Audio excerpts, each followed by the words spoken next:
Bienvenue à toi sur Emoticards pour un nouvel unboxing et en cette période d'avant Noël, je vais te proposer de découvrir tous les tarots les plus féeriques et les plus magiques que je possède en collection et que je te conseille. Alors devant toi, une petite pépite qui vient tout juste de sortir.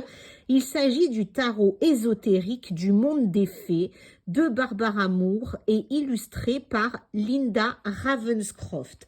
Une vraie merveille que les éditions Eldorado te proposent si tu aimes les fées, les elfes et tous les univers un peu magiques qui se prêtent extrêmement bien à cette période. Je te conseille ce fabuleux tarot, une grosse boîte comme on les aime, ambiance cadeau de Noël. D'ailleurs, tu peux aussi en faire un cadeau de Noël. Il n'est pas très cher, il coûte 29 €. Et ce que j'adore, c'est que dès l'arrière de la boîte, tu es embarqué dans son univers. Un tarot enchanteur, et c'est peu de le dire. Tu verras, ces illustrations sont juste fabuleuses, pleines de détails un peu art déco, avec des fées et des elfes en tout genre. Imaginez-vous déambulant dans un jardin depuis longtemps oublié, le vent murmure dans l'herbe scintillante et les fleurs sauvages se balancent, alanguies dans la brise. Vous êtes invité à emprunter les méandres d'un sentier menant à l'univers enchanté de fées, des farfadets, des elfes et des nymphes à la découverte de la magie dans votre propre vie. Voilà tout un programme qui te promet de très belles aventures avec ce magnifique tarot. Tu vois même la boîte, hein, les détails, on est un peu en format enluminure d'un autre temps. Et là, donc, je te propose tout de suite de l'ouvrir pour découvrir. Alors bon, c'est une boîte normale. J'ai oublié de te dire, elle est brillante, hein. Elle fait un peu papier glacé. Qu'est-ce que tu retrouves à l'intérieur?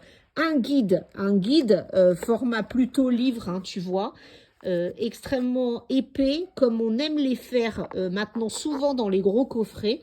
Alors, ce livre, qu'est-ce qu'il te dit? Déjà, dès que tu ouvres la première page, tu vois, tu as une petite fée qui se propose de t'accompagner dans l'univers de ce tarot. Alors, tu as d'abord un mot sur l'auteur, un mot sur l'artiste, bien sûr, hein, que tu peux retrouver sur Internet, donc l'artiste, et tu vas voir, hein, quand tu vas admirer les œuvres qu'elle a composées rien que pour toi, je pense que toi aussi, tu voudras rentrer plus en avant dans son monde imaginaire. En tout cas, tu peux la retrouver sur Internet, le site lindaravenscroft.com. Ensuite, donc, on arrive au début, somme toute classique, avec un petit mot, une petite dédicace, d'accord? Et ensuite, on arrive tout de suite à la table des matières qui, comme d'habitude, donc te donne les notes de l'artiste, une introduction de Bienvenue dans le jardin, ça c'est le grand classique pour te faire rentrer dans cet univers. Le chapitre 1, pourquoi le tarot? Là, on est sur des choses plus classiques hein, qui t'expliquent un peu la structure du tarot et comment ça fonctionne. Et ensuite, dans les autres chapitres, tu as bien sûr toutes les arcanes majeures, toutes les arcanes mineures, avec les illustrations et explications, les figures, promenade au jardin des fées, les tirages et des exemples de tirages qui te sont proposés avec un tableau récapitulatif à la fin. Tout un programme, donc tu vois, c'est assez fin. Ça se lit comme un livre. Et d'ailleurs, je te conseille de lire le livre, en fait. Hein. Même si tu ne veux pas tirer les tarots tout de suite, imprègne-toi de lui, puisque il est vraiment écrit comme un livre, hein, tu vois, avec des chapitres. Donc, tu as pourquoi le tarot. Chapitre 2, comme je te le disais, les arcanes majeures. Et là, tu arrives aux illustrations. Donc, tu vois la carte du fou, le 0, avec un magnifique petit elfe. Et là, on t'explique en fait la description de la carte, puisque cette description se fait avec l'univers bien sûr féerique, et puis ensuite des pistes d'interprétation. Donc tu as ça avec un message, hein, bien sûr, sur les possibilités qui s'offrent à toi. Tu as ça pour chaque carte. Alors certaines cartes sont rebaptisées, tu vois, le mage, tu ne le trouveras que dans ce tarot-là, mais c'est une arcane normale, hein. Ça correspond à notre arcane 2 que nous connaissons d'habitude, mais qui s'appelle là-dedans le mage. La prêtresse, l'impératrice, tu vois, donc tu retrouves toutes tes figures classiques avec certaines qui ont un nouveau nom. Hein. Par exemple, le prêtre, Mais enfin, le rapport se fait assez facilement avec tes cartes classiques, on va dire. Le pendu, magnifique, je l'adore dans ce jeu. Voilà, le diable, enfin, tu retrouves toutes tes arcanes majeures. Alors, à chaque fois, c'est illustré hein, avec un personnage féerique. Donc, c'est vrai que y a certains détails et certaines symboliques qui peuvent t'aider dans l'interprétation. Mais il vaut quand même mieux connaître tes cartes de tarot pour pouvoir bien interpréter ton tirage. Ensuite, chapitre 3, les arcanes mineurs. Donc, comme tout à l'heure, là, on t'explique hein, ce qu'en sont les arcanes mineurs et comment ils sont illustrés dans ce tarot. Et puis, tu vas retrouver eh bien, chaque série, hein, avec à chaque fois la carte de l'arcane. Et là, les mineurs font l'objet d'un chapitre aussi détaillé que les majeurs. Hein. Tu le vois, puisqu'à chaque fois, la même structure, le descriptif de la carte, les pistes d'interprétation et le message à tirer de chaque arcane mineur. Voilà pour cette partie. Et ensuite, je te propose d'aller voir les figures. Alors, les figures, ce sont les personnages de la cour. Ok, donc on a dédié dans ce livre un chapitre spécifique aux personnages de la cour de chaque suite. D'accord ? Donc, c'est plutôt pas mal de les avoir séparés puisque ça te permet d'aller un peu plus loin dans ton interprétation que ce que tu ferais d'habitude. Le chapitre 5, promenade au jardin des fées. Là, ça te dit comment faire ton tirage, tu vois. Aménager un espace sacré, poser une question, choisir une méthode, brasser les cartes, disposer les cartes et les interpréter. Donc, une fois que tu as en fait un peu tous les conseils pour pouvoir le faire, tu arrives à des tirages proposés en chapitre 6, très poétique comme ce tarot. Tu vois, par exemple, le tirage numéro 6, la goutte de rosée. Et là, la marron nénuphar, le cercle des fées. D'accord? Alors, pour certains tirages, on te dit de ne les faire qu'avec les mineurs ou qu'avec les majeurs ou de brasser les deux. Bien sûr, tu as 2 sentiers au jardin. D'accord? Avec ça, c'est pour quand tu as plusieurs options et que tu ne sais comment te décider. Les feuillages de la marguerite, ça c'est plus pour un tirage relationnel. L'anniversaire tournesol, donc ce qu'il faut savoir en fait sur ce qui t'attend à la date de ton anniversaire. Du gland au chêne, d'accord? Parce que le chêne est toujours très important dans le monde féerique. Et là, tu vois que ça allie un peu les éléments de la terre, de l'eau, du feu et de l'air. La promenade au clair de lune qui est là pour affronter tes peurs. Et puis ensuite, tu as donc à chaque fois des exemples hein, avec des interprétations assez détaillées. Voilà, et on te prend des exemples de la vie concrète avec comment les relier au tirage proposé. Le tableau récapitulatif, alors ça j'aime beaucoup dans ce livre.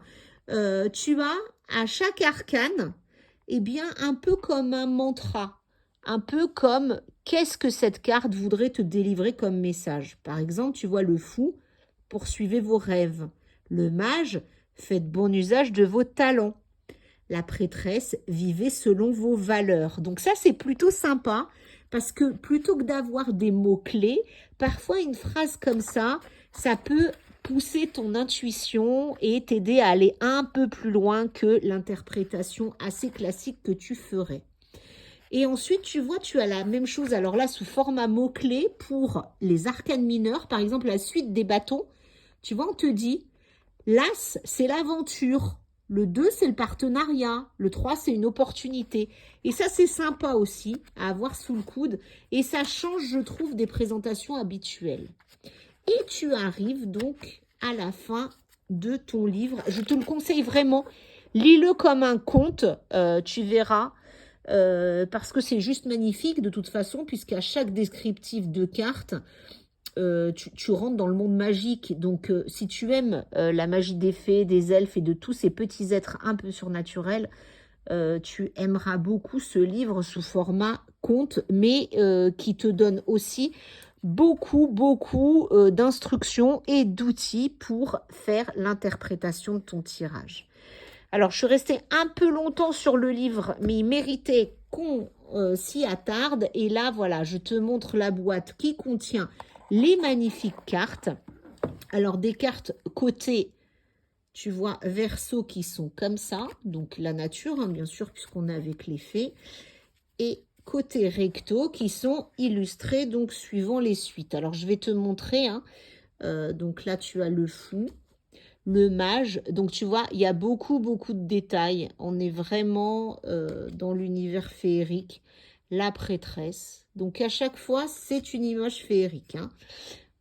Une fée, une elfe, enfin, tout ce que tu peux retrouver dans ce monde-là. Je te les montre parce que vraiment, chacune te raconte une histoire. Et tu vois tout ce qui s'en dégage. Regarde, pour les amoureux, c'est la carte la plus expressive que j'ai pu trouver, tout jeu de tarot confondu. Le chariot aussi, avec cette fée, tu vois, qui avance. C'est juste magnifique. La force, où on retrouve le dragon, eh bien oui, monde des fées dit aussi dragon. L'ermite. La roue de la fortune. Il faut vraiment être vigilant à tous les petits détails. La justice, parce que dans chaque détail, tu pourras trouver quelque chose. J'adore la carte du pendu dans ce jeu, tu vois, qu'est-ce qu'elle est poétique, et je trouve qu'elle traduit très très bien, parce qu'on a souvent du mal à interpréter dans le pendu, tu vois, quand on tire cette carte, on se dit, oh là là, stabilité absolue, c'est l'horreur et tout. Et en fait, non, puisque on oublie souvent que le pendu dans le tarot, certes, il est pendu la tête en bas, donc normalement sentiment de malaise, mais finalement, quand il est dans cette configuration-là, c'est une configuration qui lui convient parce que ça lui permet de voir les choses sous un autre angle. Et je trouve que cette carte l'illustre magnifiquement, puisque là, on voit bien la sérénité qui se dégage et finalement l'amusement de cette petite fée qui est en train de se balancer. La mort, la tempérance, le diable. Il semblerait que mes chiens participent aussi à cet unboxing. La tour, l'étoile, la lune, le soleil. T'as vu comme elle est belle, pleine de luminosité. Le jugement. C'est très très doux, j'adore, enfin les couleurs, malgré qu'il y ait beaucoup de détails, qu'on soit un peu dans l'art déco, on est dans des couleurs type aquarelle. Alors là, on arrive sur les arcanes mineures, regarde l'as de bâton, enfin il est juste magnifique, hein, au milieu des champignons comme ça symbolise bien le commencement, le démarrage. Là, on est bien sur le partenariat. Donc, dans la suite des bâtons, tu retrouves des champignons. Ce qui est plutôt sympa, je trouve, parce que comme on est dans le monde plutôt des projets, des choses qui grandissent, et on voit d'ailleurs, hein, les champignons, si tu fais attention, au fur et à mesure de l'avancée, quand on est sur des étapes significatives, ils deviennent plus gros. Le 7 de bâton, le 8, où là on sent bien, hein, ça combat. Le 9 de bâton,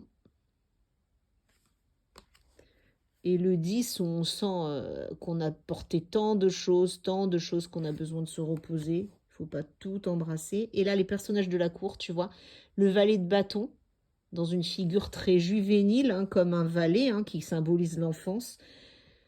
Le chevalier de bâton, l'adolescence, on voit le côté téméraire, hein, de ce personnage. La reine de bâton, qui maîtrise tout en féminité, et le roi de bâton qui assume son pouvoir et qui en connaît tous les tenants et aboutissants. Les coupes maintenant, l'as de coupe, j'adore aussi. Enfin, c'est trop trop beau cette coupe. Le 2 de coupe. Le partage, enfin, c'est magique, hein. Là, on est vraiment le domaine de l'eau avec les bulles, les rivières, les lacs, les nénuphars. C'est juste magnifique. D'ailleurs, regarde, là, on est sur des sirènes, hein. Donc, on rentre dans le monde des sirènes. En fait, ça rend hommage à toutes les fées suivant l'élément dans lequel tu te trouves. Le 7 de coupe, le 8, Le 9, il a un côté aussi très doux, très romantique. Hein. Le 10. Le valet, tu vois, cet enfant qui s'amuse beaucoup à barboter sur son nénuphar. Le chevalier qui est prêt à partir à la conquête.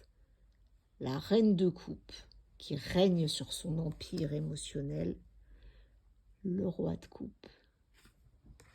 Les épées, eh bien tu vois les épées pourtant c'est une suite assez dure hein, en général, je la trouve juste magnifique. L'épée qui transperce la rose, c'est juste magnifique. Le 2 d'épée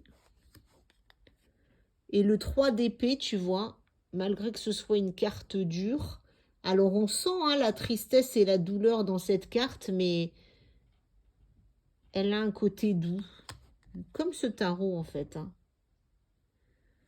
Le 4 d'épée, le 5, 6. Je te les montre toutes parce que je suis fan. C'est vraiment le 8 d'épée, ensorcelé par les ronces de la rose. Le 9 d'épée, on a toujours du mal à s'en défaire. Et le 10 d'épée, où là les ronces transpercent notre belle fée. Le valet, trop mignon. Chevalier d'épée, qui est prêt à se battre. La reine d'épée. Et le roi d'épée. Le pentacle, eh bien, on a repris la symbolique du pentacle. Là, on retrouve un peu la symbolique des sorcières et du monde féerique, tu vois, avec la nature et le pentacle de bois. Le 2 de pentacle. Le 3. 4. Le 5. Le 6. 7. Le 8, ça y va avec la symbolique du blé. Donc, c'est ce que je te disais. Regarde vraiment tous les détails. Hein. Là, le blé, souvent, il y a des détails qui te font penser à ce que tu as. On est, le blé qui fait son apparition, on est dans l'abondance. Hein. Le 10, tu vois, où là, vraiment, on a tout. On a le blé, on a les fruits, on a les animaux, on a les petits pentacles qui sont là par dizaines. Le valet de pentacle. Le chevalier, la reine, le roi.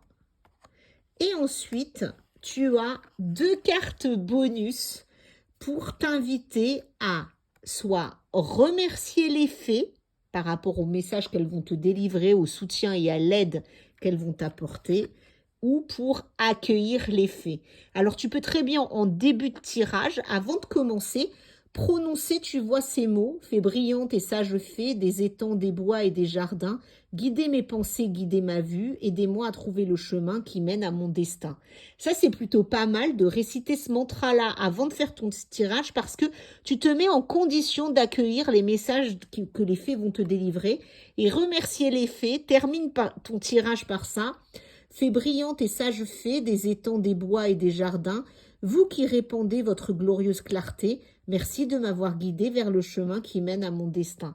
Et ça, c'est super magique. Je trouve ça, mais vraiment, c'est, je dirais, la touche de classe de ce tarot qui te permet de différencier d'un tirage classique, de profiter de cette période-là un peu où tu es chez toi en cocon avec Noël, les guirlandes, les lumières, de donner une touche de magie vraiment à ton tirage. Voilà, et ben écoute, j'espère que je t'aurai convaincu. En tout cas, il vient de sortir dans les rayons.